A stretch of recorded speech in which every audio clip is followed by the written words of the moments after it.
Herkese merhabalar. Seyahat Deneyimi kanalımıza hoş geldiniz. Welcome to our travel experience channel. Welcome to Alanya and welcome to Mylom Hotel. Evet dostlar, her nerede bir seyahat, otel deneyimi yaşanılıyor ve yaşatılıyorsa oradayız. Bugün neredeyiz? Mylom'dayız. Mylom Luxury Resort. Mylom Luxury Resort. Bakalım nasıl? Çok merak edilen bir otel. Mutlaka izleyin, takipte kalın. Hala abone olmadıysanız lütfen abone olun. Başlayalım mı Sveta? Tabii, gidelim. Hadi. Otel gerçekten luxury iddiası taşıyor.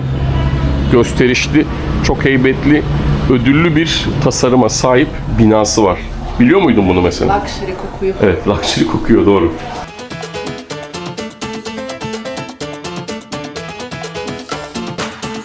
Resepsiyon ve lobi alanı. Gördüğünüz gibi burası resepsiyon. Girer girmez hoş karşılama.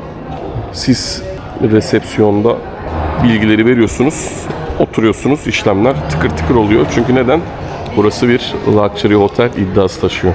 But they don't give you cards. Aa evet, kart yok. Onu anlatacağız. Gösterdik zaten onu.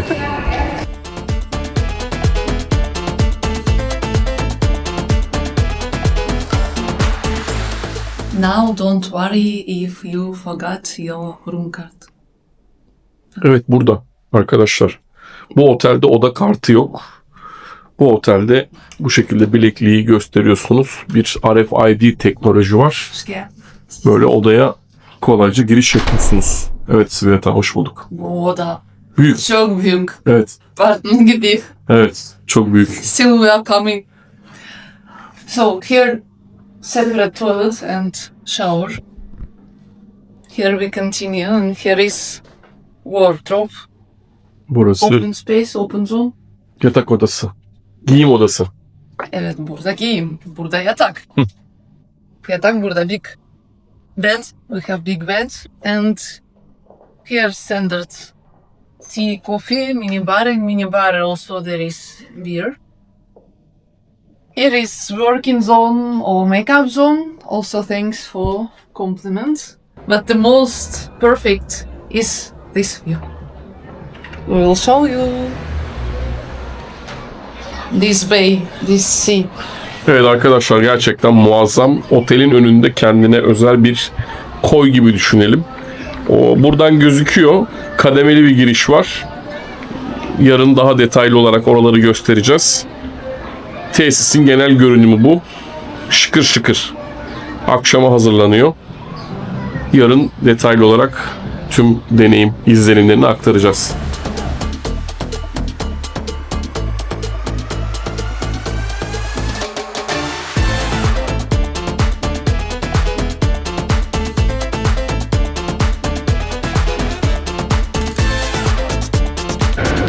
Evet, otel gerçekten çok güzel bir mimari tasarıma sahip. Zaten ödül almış.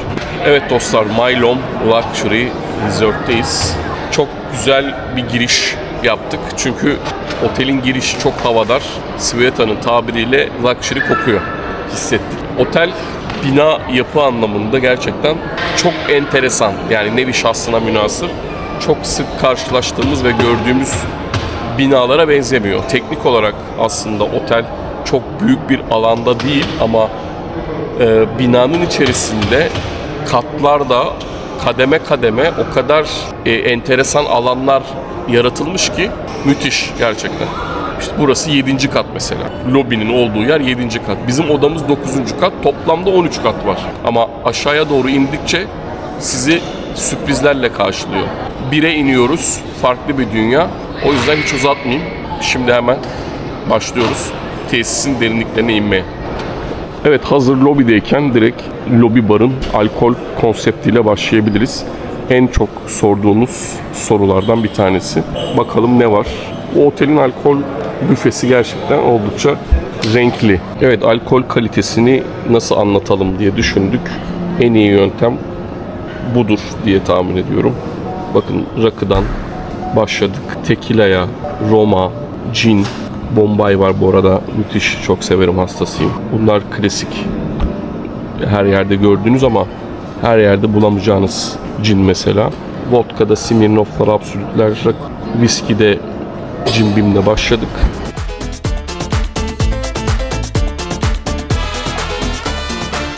Şimdi gelelim şişe biracılara. Şişe bira dediğimizde de Renk var, Tuborg var, Tuborg Ice var. Ondan sonra yumuşak içimli yine malt var ve Carlsberg var. Nasıl?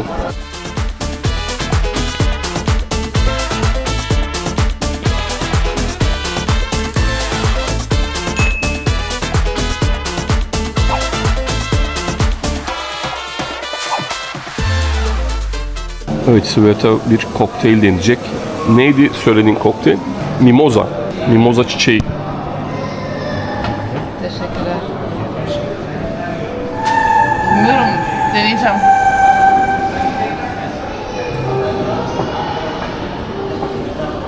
Fresh. Güzel.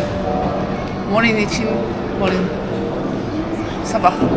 Sabah için çok güzel. Evet, böyle içeceklerimizi aldık. Hemen terasa çıkalım. Bu teras çok güzel esiyor. Hava ne kadar sıcak olursa olsun burada böyle. Çok güzel bir manzara Bak, var. manzara da güzel. Manzara. Bir de güzel esiyor. Yani burada akşamları da çok keyifli oluyor. Çok yoğun bir teras burası ama oturacak yer bulunuyor çünkü çok fazla koltuk var. Şöyle asıl mevzuyu gösterelim. Bakın.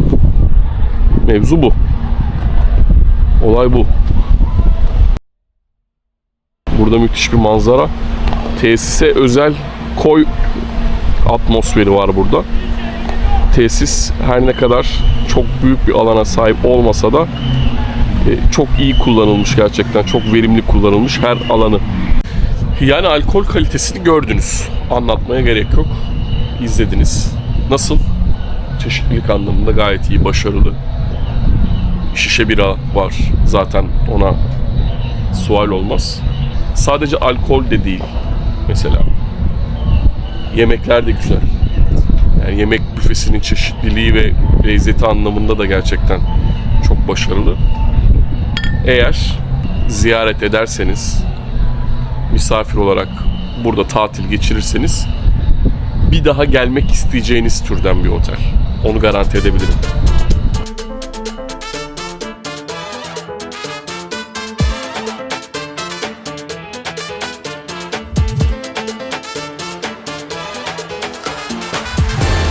Şimdi birinci kata indik. Burası tesisin güzel yerlerine açılıyor. Burada 24 saat açık bir bar var. Bir kahveci var. Ve outletler var. Yani mağazalar vesaireler falan. İhtiyaçları karşılayabileceğiniz. Bakın bar konsept olarak burada da güçlü. 24 saat açık. Hazır ve nazır. Bu şekilde. Böyle içeride serinlemek için oturabileceğiniz bir alan var. Burada bir coffee shop var. Lavazza kahve. Müthiş. Kahveler gerçekten çok kaliteli. Bir de patiseri var. Burası da bir pastane hizmeti veriyor. Gördüğünüz gibi tatlılar.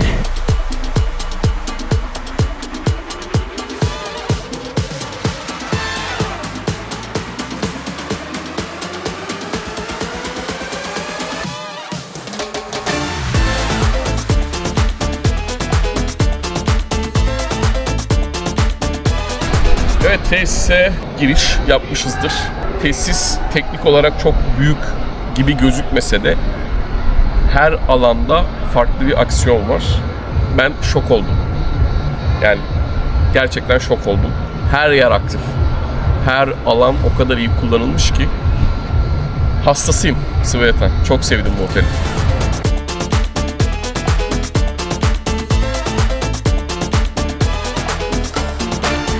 Evet, bu bölüm Relax Pool. Aynı zamanda artı 18. Burada çocuk yok. Yetişkinlere özel. Tarz stil. Tam Instagram için fotoğraflık gerçekten. Öyle bir ortam. Aşağıda aksiyon havuzu var. Bu bölüm böyle sessiz, insanların daha çok kafa dinlediği bir ortam.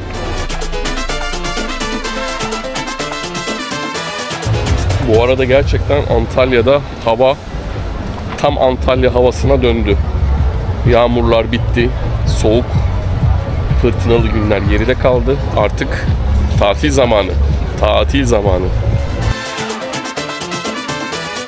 Otel gerçekten hem kocaman heybetli bir binaya sahip hem de çok yeşil alana sahip. İkisi aynı anda nasıl oluyor?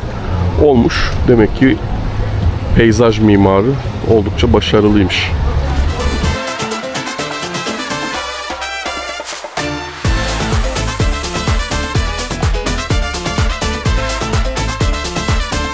Bu alan My Sports Club diye geçiyor. Bir anda bir aksiyonun içine düştük.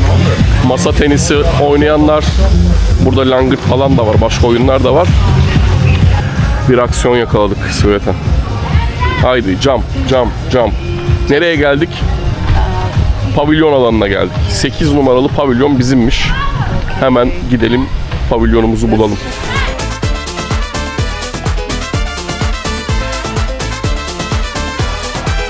Pavilyon alanlarını her yerde söylüyoruz, vurguluyoruz. Mutlaka test edilmesi, yaşanılması gereken özel alanlar olarak anlatıyoruz. Çünkü gerçekten sadece bir alan değil, burada bir servis var, hizmet var, bir güzellik var yani mevzunun içinde. Ondan dolayı 8 numaralı pavilyon bizimmiş. O zaman biz başa döneceğiz, evet. Aynen. Diğer taraf, en baştaki.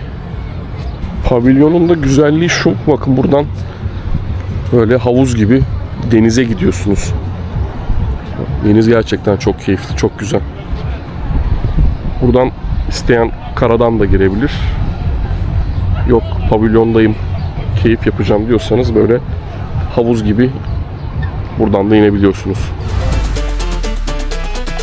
Evet, bizim pavilyon burası. Şöyle içeride güzel, serin. Güzel esiyor gerçekten.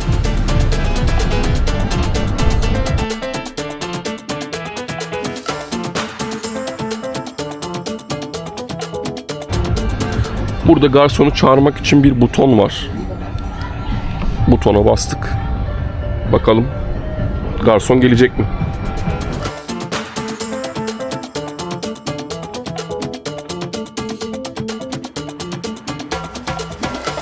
Evet, resmi, teknik olarak pavilyon keyfimiz başladı.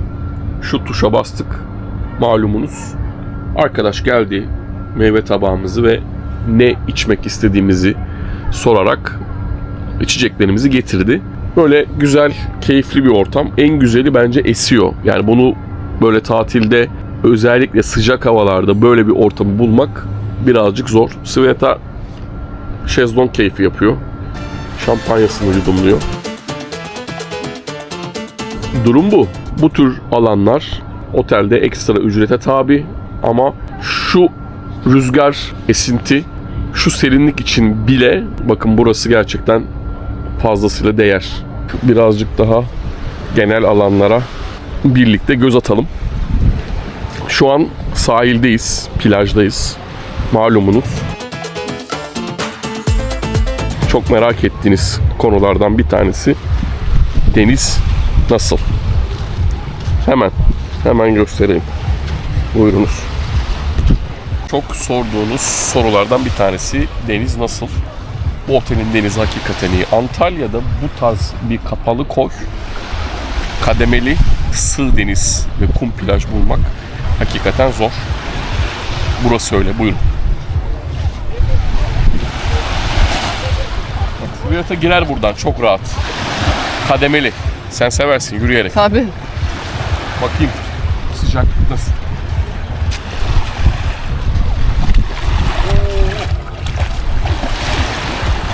Su da sıcak. Şimdi diğer alanlara bakalım. Ondan sonra deniz sefası yapalım. Yapalım. Bence yapalım. Tabii.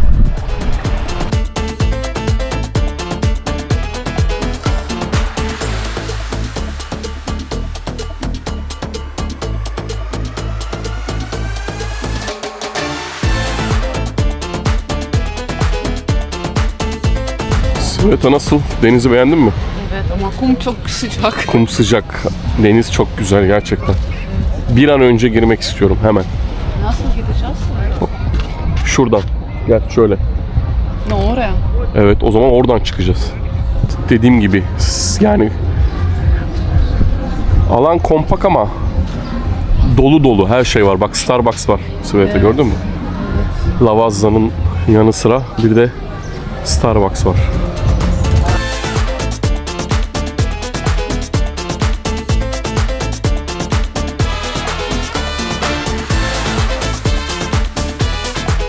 Bir de ne güzel biliyor musun? Çok hoşuma gitti bak, sigara içilmez yazıyor. Aynen. Süper. Sigara sağlığa zararlı. Bu arada buraya kadar gelmişken burayı da gösterelim, gel. Gözleme var. Bizim gözleme aslında eski kahvaltımızdı. Şimdi artık kahvaltılara uyanıyoruz. Ya kahvaltı güzel, o yüzden gidiyorum. Aynen. Gözleme saat 3.30'a kadar. Bakın burada böyle menüler yapılmış. Coca-Cola ile lezzet tamamla. Ürün yerleştirdik artık buraya. Coca-Cola'lı menüler yapmışlar. Tabi isteyenler için ayran da var. Burada bir gözleme setup'ı var diyelim. Eğer bu otelde tatil yapıyorsanız kaçla kaç arası? 11 ile 3.30 arasında gözleme yiyebilirsiniz efendim. Afiyet olsun. Çok sıcak, daha da sıcak olacak. Ama Mailom'da hiç dert etmeyin. Her yerde bir havuz var. Serinleyecek ortam var. Püfür püfür esen pavilyonlar var. Burası tesisin kalbi. Arkamda Starbucks ve Beer House mu deniyor? Ne deniyor? Beer Garden, Evet. Beer House. Bir house. Şişe bira var. Gözlemeyi biraz önce gösterdik. Ortam yanıyor. Müthiş. Evet, burada çocuklar için bir aquapark var. Şu an aktif değil. Ama belli saatler aralığında çalışıyor. Oldukça yeterli ve iddialı çocuklar için de. Büyükler için zaten apayrı, orayı göstereceğim.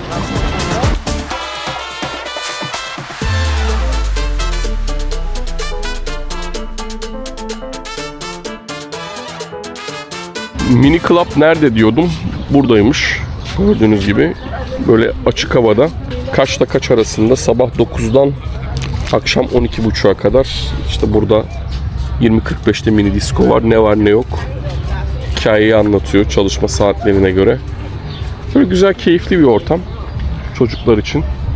Aynı zamanda aquaparkın yanında, plajda, ailelerden de uzak olmayacak şekilde. Tesisin bu alanını yeni keşfettik. Gerçekten burası daha farklı bir yermiş gibi hissediliyor ama değil, bakın. Hala Mailom'un içindeyiz. Burada bir beach volley alanı yaratılmış. Fast Corner Snack Restoran. Balık sandviç, taco çeşitleri, ondan sonra burrito, tavuk çevirme, waffle, dondurma çeşitleri diye böyle pratik atıştırmalıklar hemen plajdan sağa sola gitmek istemeyen misafirler için burada organize edilmiş. Bakın böyle lezzetli, şık kruvasanlar. Burada ne var? Dondurma var. Merhabalar. Burada dondurma var. Waffle da var galiba, kokusu geliyor. Waffle en başta beyefendi. Öyle mi? Evet. Bu taraflara meyvelerimiz mevcut. Burada soğuk serinlemek isteyenler için meyveler ve soğuk tatlılar. Böyle hızlı atıştırmalık alanı. Evet. Anladın mı? Ama çok güzel şık şeyler var. Gördün mü? Kruvasanlar var mesela bak. Böyle hızlı atıştırma atmak için böyle wrap tarzı yiyecekler var.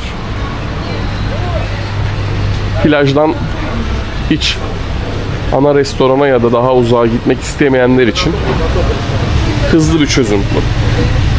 Böyle fast food tarzı tavuk ve burada bir bar var. Ortam bu.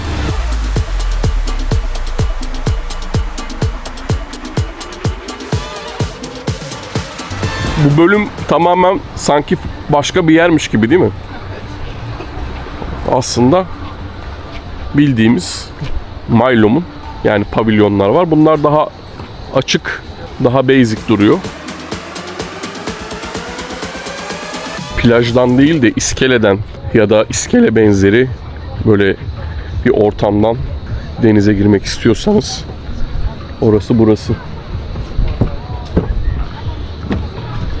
Denizin güzelliği nasıl?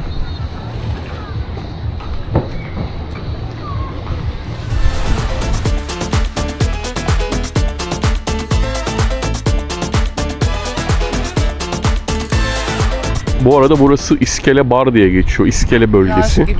Plaj var. Alanı Ben çok buralara çok çok büyük bayıldım ya. ya. Şuralar çok iyi mesela. Ama senin için. Evet, benim için çok iyi. Orada. Yani düşünsenize, şurada takılıyorsunuz. Ayağınız kuma da değmiyor. Böyle müthiş 3.80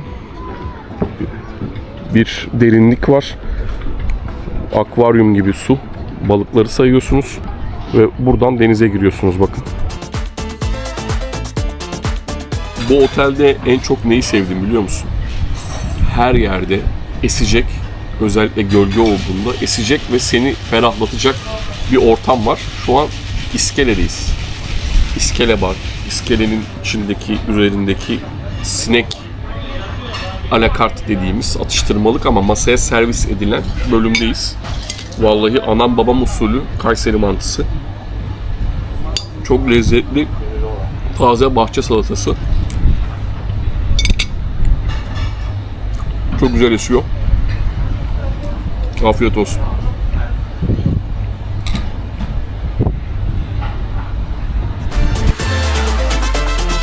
Beş tane bira var. 5 bira seçeneği var. 5 farklı şişe bira seçeneği var. Yemek de güzel. Aynen. Tavuk var, balık var, bu şu. Çok güzel esiyor. Burada İskele'deyiz. Aynen. Afiyet olsun Sibel.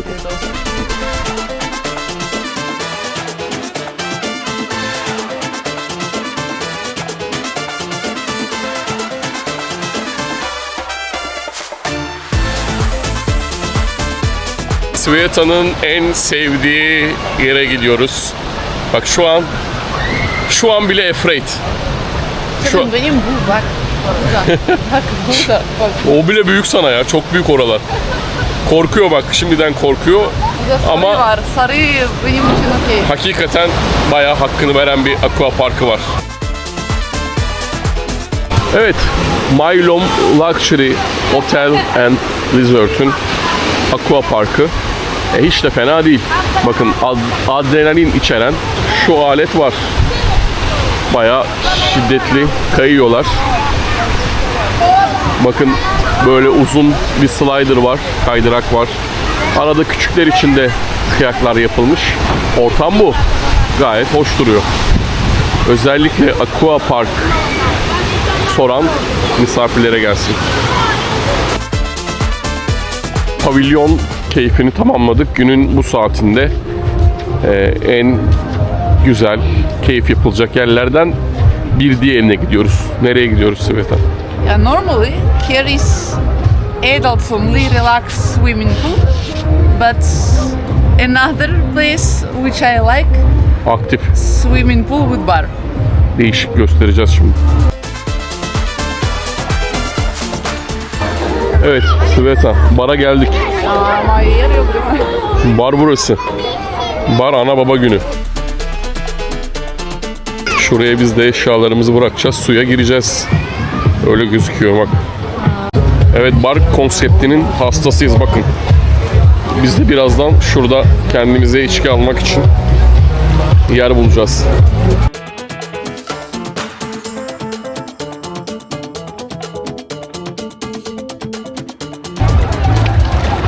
Havuzun içindeki bara gitmek için şu an havuza giriyoruz. Nasıl?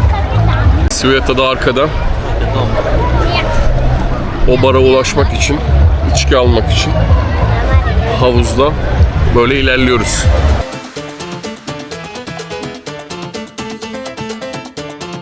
Evet, bara geldik arkadaşlar. Bakalım oturacak yer var mı? Evet, burada bir tane oturacak yer var. Evet, bar burası gençler, dostlar. Buradan servis yapılıyor. Bakalım bizi görecekler mi?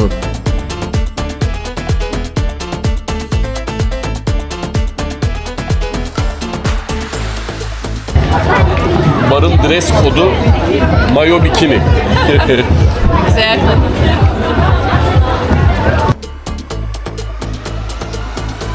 Bugün gün içerisinde otelde yapılabilecek bütün keyifleri yaptık. Denize girdik. Gerçekten çok iyiydi.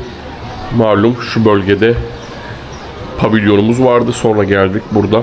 Havuz keyfi yaptık. Şimdi de balkon keyfi yapıyoruz. Gerçekten odada sırf bu yüzden olmak istiyorum. En azından belli saatlerde. Sunset başlamış, dinlendik. Güzel duşumuzu aldık. Şimdi nereye gidiyoruz? Akşam yemeğine. Ana restorana gideceğiz. Nasıl ortam? Güzel değil mi? Bu koridor da çok enteresan. Buz gibi. Yani halbuki her taraf cam ama soğutma sistemleri. Only now sun is shining. Aynen. Gerçekten çok iyi. Burada mı? Orada mı? O zaman restoranda buluşuyoruz. Evet, gördüğünüz gibi ana restorana geldik. Karnımız son derece aç. Şöyle çok şık bir restoran gerçekten. Biraz kalabalık tabii ki, herkes bu saati beklemiş. Ama önce böyle bir restoranı gezdireyim. Ne var ne yok bir göstereyim. Burada klasik karbonhidrat, unlu mamuller, pideler. Bu şekilde.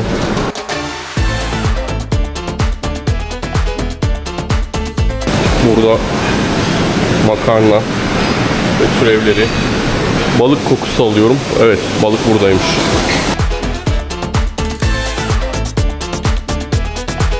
Sveta bu bölümü sever. Izgara. Levrek ızgara. Ne diyorsun? Gider mi?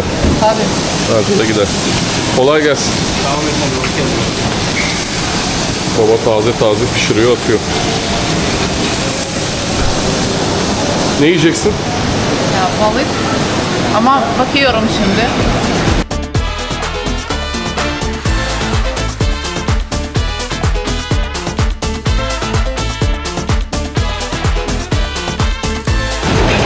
Hakikaten çok şık bir restoran. Çok havadar. Mimari olarak, tarz olarak çok iç açıcı. Burada tatlılar var. Ya mevcutta gördüğünüz gibi her şey var, mükemmel. Şu baklavaları da göstereyim, sonra biz artık yemek için olaya girişelim. Gördüğünüz gibi havuç dilim var. Seviyorsanız uyar.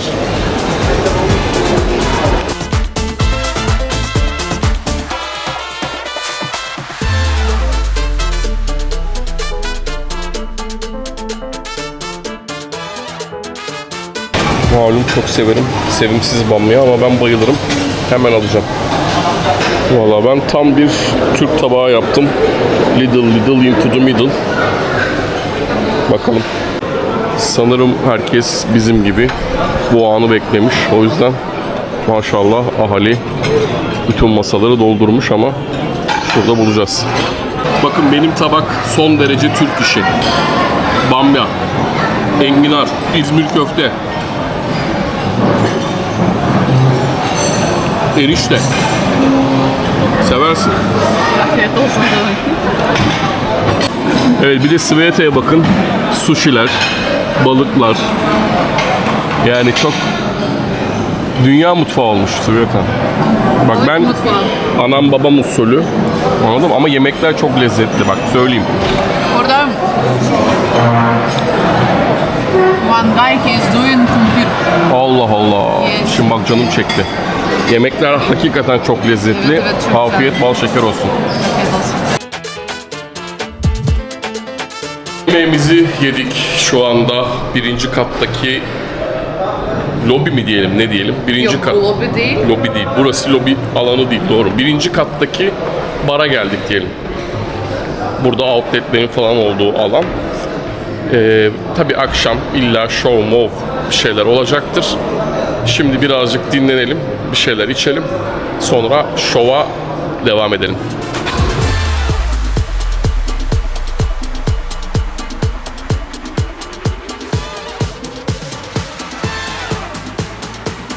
Evet, tesisin gecesi de çok renkli. Çok renkli, çok keyifli. Bak yine esiyor, yine güzel esiyor. Evet. Yani burası gerçekten belki sırf bu yüzden bile tercih edilebilir. Otelin her yeri esiyor arkadaşlar. Bu Antalya'da bulunmaz bir nimet. Şimdi gidiyoruz. Bakalım aksiyon nedir?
Evet, bu kadar eğlendik. Bistro bara geldik. Saat 9 ile 1 arası. Sonrasında kahvaltı olayları var. Evet, gençler bistrodayız. Mercimek çorbası var, süper. Burada da bir büfe var. Salata, malata vesaire.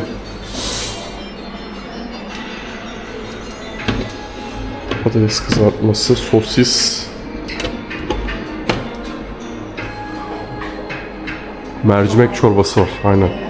Haydi. Evet, Sveta, bistrodayız. Our usual routine. Aynen. Çorba içeceğiz. Çaya gelelim, çorbaya gelelim.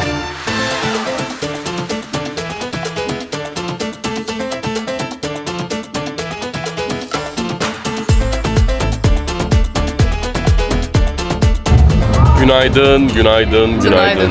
Tünaydın, pardon ya. Pardon. Biz dün akşamdan kaldık. Çünkü dün çok dans etti Sveta. Çok oynadı. Çok eğlendi. Evet, seçenek çok fazla olunca biz de gözleme yerine acaba başka bir şeyler mi yesek dedik. Buraya gelmişken de food court alanını gösterelim. My Burger, istediğiniz hamburgeri yiyebildiğiniz bölüm. Burası bar, food court'un. Golf food court diye geçiyor burası. Burası da onun barı. Burada da farklı damak tadlarına uygun yiyecek, içecek şeyler var. Kızarmış tavuk, Kentucky, KFC. Burada döner var. Ondan sonra sebzelerle birlikte yiyip içebileceğiniz. Mantı alakartta da vardı bu arada. İskele'deki alakartta. Makarna, bolognese. Yine burası balığın olduğu. Köfte bile var. Yani birazcık sulu yemek yiyeceğim derseniz o bile var. Meraklısına kumpir var. Kumpiri, yani patatesi alıyorsun. Buradan içini kendin dolduruyorsun. Burası da pizza alanı. Pizza istiyorsanız buradan pizza da yiyebiliyorsunuz. Ne yemek istiyorsun Sveta? Şimdi çorba. İnsanlar öğlen yemeği yiyor. Evet. Biz biraz geç kaldık. Maalesef. Dünkü partiden dolayı, eğlenceden dolayı diyelim. Parti de yoktu aslında, çok eğlendik. Güzel bir kitle vardı.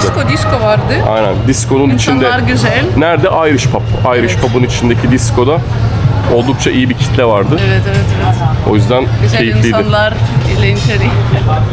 Ben de düşünüyorum gözleme yerine alternatif ne yapabilirim diye. Dün mantı yemiştim. Mantı gerçekten çok güzeldi. Burada da gördüm. Yesem mi yemesem mi diye düşünüyorum. Misket köfteye göz kırpıyorum. Acaba balık mı yesem diyorum. Seçenek çok, karar veremiyorum. Nasıl? Ben en iyisi pizza alıyorum. Olabilir. Haydi.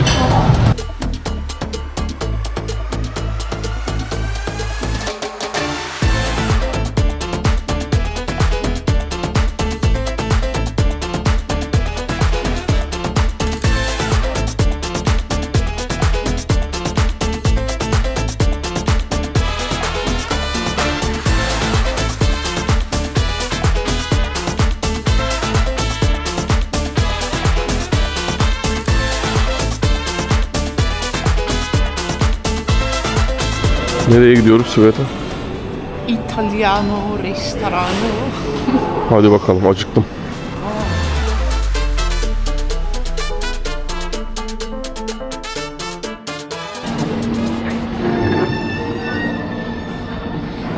Italiano seversin. Bu arada yan restorandan sushi geldi ama bu buraya ait değil, onu söyleyelim. Bu Sveta, çünkü dedi uzak doğu restoranı varmış yanında, keşke dedi orada olaydık. Çok severim dedi. Sağ olsunlar. Teşekkür ediyoruz. Thank you. Teşekkür Alakart'ın şefi sağ olsun böyle bize yan masadan sushi göndermiş. Müthiş bir konsept. Bu arada ben gerçekten çok beğendim. Şık, alelade değil, fevkalade bir tasarım. Restoran gibi. Manzara çok güzel. Yemekler de güzel. Afiyet olsun. Afiyet olsun. İşte kuzu geldim. Evet, benim kuzu geldi Sveta. Gerçi senin de çok afilli ya. Risotto. Risotto'nun üzerinde. İtalyan restorandayız. Aynen. Bak, shrimps var. Evet. I will try, I think it's tasty. But Hadi still bak. I continue with sushi.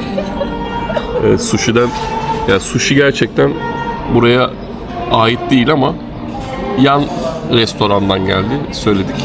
You were so close. Aynen. Sağ olsunlar. Yani şunu anlayın. Uzak Doğu mutfağı da var. Yes. Thank you for compliment. Evet dostlar, deneyim yaşandı ve bitti. Çok da güzel oldu yani. Hakikaten iyi oldu. Bu oteli gıyabında duyuyordum ama birebir yaşamak çok daha farklı bir mevzu. Birebir yaşayınca gerçekten çok daha iyi anlayıp daha iyi aktarabiliyoruz. Güzel bir otel. Yeme, içme, odanın şıklığı, büyüklüğü, otelin yeni olması, denizi, o kadar çok artısı var ki. Bir kere deniz için buraya çok net gelirim. Ben Antalya'da böyle bir deniz görmedim. Kendi içinde kapalı, koy gibi. Kum plaj, kademeli sığ başlıyor ve dalga yok. Günün her saatinde burayı görüyoruz, manzaramız burası olduğu için. Hiç dalga yok. Tam çocuklu ailelerin istediği, hayal ettiği deniz burada. İskele alanları müthiş. Yeme içmeye erişim o kadar kolay ki her yerde. İster orada, ister burada, ister iskelede, hiç fark etmiyor. Çok konforlu bu anlamda. Kitle de güzel. Burası balayı konsepti ve swim up'larından dolayı çok meşhur olduğu için çok genç çift var. Özellikle balayı düşünüyorsanız onunla alakalı farklı bir deneyim yaşayacağız ve size göstereceğiz. Dillere destan balayı konsepti. Kesinlikle tercih edebilirsiniz. Haliyle dolu dolu, çok güzel bir Mailom deneyimi yaşadık. Ben gerçekten bu oteli çok sevdim. Bakalım Sveta ne diyecek? Now a lot of people are writing in my Instagram, okay, yes, we see videos beautiful, but please tell your honest opinion. But my honest opinion, I really like this hotel.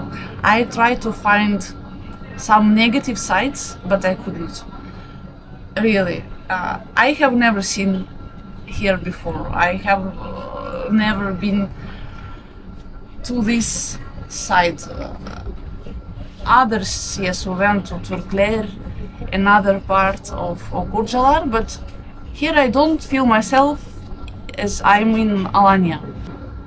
It's not deep, it's with comfortable entrance, sand, also no waves, but at the same time there is wind. When it's so hot, really you can feel a bit fresh.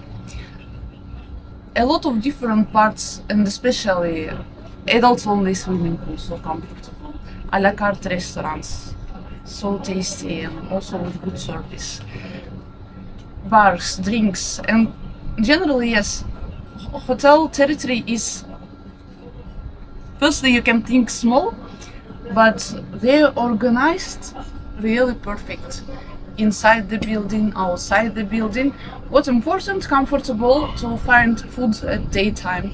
You don't need to go just one place. They are organized from one side snack, from another side snack. If you are on the pier, also there you can eat. And generally, people and atmosphere, quality of guests is so high. And of course I like rooms spacious, stylish. You can understand quality of materials. High, good, well. That's why I couldn't find anything negative. I like this hotel, and if you are thinking, don't think, if you are choosing, if you see Mailom in your list, you should come and try and see by yourself. Sonraki deneyimde görüşmek üzere. Şimdilik hoşça kalın. Paka paka. See you in the next experience.